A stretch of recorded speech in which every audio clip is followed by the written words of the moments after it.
बिस्मिल्लाह रहमान रहीम। शुरू करता हूँ अल्लाह के पाक नाम से जो बहुत बड़ा मेहरबान नहायत रहने वाला है। देखती आंखों और सुनते कानों को अस्सलाम वालेकुम।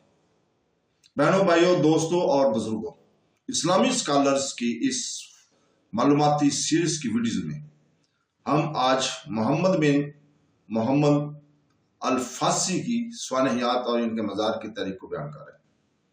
दोस्तों, बहनों, भाइयों और बुजुर्गों, मोहम्मद बिन मोहम्मद फासी आमतौर पर कुतुबुल वजूद आमा फासी के नाम से जाने जाते हैं। शेखों की फासी खानदान की बानी थे जिन्होंने फसी और शादिल्ला सूफी आर्डर तश्कील दिया। फासी या तो 1173 हिजरी, 1760 या 1218 हिजरी में मराकश के शहर फैस में पैदा हुए, जिससे खानदानी नाम अल फासी निकला था। इनकी वालदा का इंतकाल इनके बचपन में ही हो गया था। वो बचपन में हाफिज कुरान थे और हिकमत की तलाश में दुनिया के मुख्तलिफ हिस्सों और आखिरकार मक्का मुकरमा का सफर किया। इमाम फासी को मुख्तसर कुतुबुल वजूद दिया। कुतुबुल वजूद हजरत फासी कहा जा सकता है। इनके नाम के कुछ मुकम्मल नुस्खों में कुतुब, रुबानी, हेकवालास, समदानी, कुतुब, अबू अब्दुल्ला, मोहम्मद बिन मसूद बिन अब्दुर्रहमान अल मक्की शामिल है। हसनी अल इदरीसी फासी या हजरत कुतुब वजूद सैयदना मोहम्मद अल फासी शहीदली। तो दोस्तों, इमाम फासी ने तजवीद के साथ कुरान हिफ्ज करने और सीखने के लिए मक्का का सफर किया। उन्होंने अच्छे मुबल्लिगीन की तलाश में कई मकामात का सफर किया।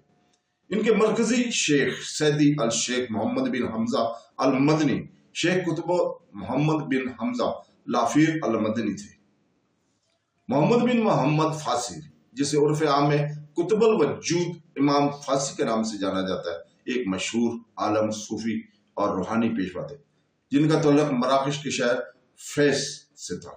इनका पूरा नाम इस्लामी तौसूब में इनके मुअज़्ज़ज़ मकाम की अक्कासी करता है और अनवान कुतुबुल वजूद एक रूहानी रहनुमा और सूफी रवायत में एक अहम शख्सियत के तौर पर इनके किरदार की निशानदेही करता है।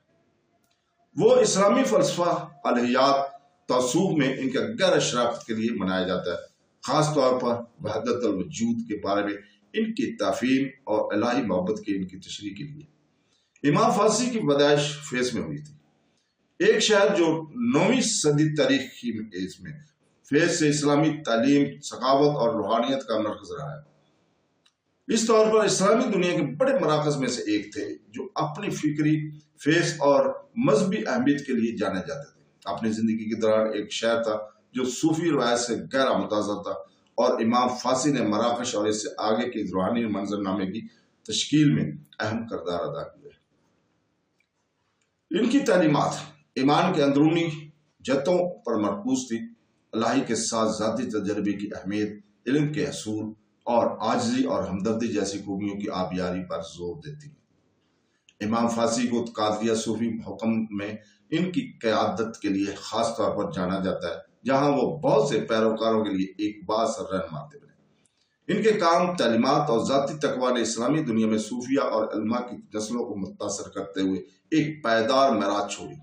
कुतुबुल वजूद का लक़ब सूफी तबके में इनकी बुलंद मकाम की निशानदेही करता है, जो इन्हें रूहानी मौजूदगी के मालिक और अलाही इत्तेहाद के मुजस्सम होने के तौर पर ज़ाहिर करता है। इनकी वफात के बाद इमाम फासी को शहर फैस में ही दफन किया गया, जहां इनका मकबरा मजहबी ज़ायरीन और रूहानी रहनुमाई के बतलाशी दोनों के लिए एक काबिल एहतराम मुकाम बन गया। कुतुबुल वजूद इमाम फासी का मज़ार इनकी रूहानी और फिक्री मराज की अलामत के तौर पर खड़ा है। ये कि फैस के मकबरे में वाक़या है, जो मशहूर मौलाए अदरीस सबसे अहम तरीकी और मजहबी मकामात में से एक है। मकबरा बजाते खुद एक बड़ी मजहबी अहमियत का हासिल मकाम है, जिसमें शहर के बाकी मौलाए अदरीस अव्वल समेत कई अहम शख्सियात के मकबरे मौजूद है। इमाम फासी का मज़ार इन ज़ायरीन की अकीदतमंदों को अपनी तरफ मतवज्जो करता है, जो इनकी याद को एहतराम करते हैं और इनकी तालीमात पर गौर करते हैं।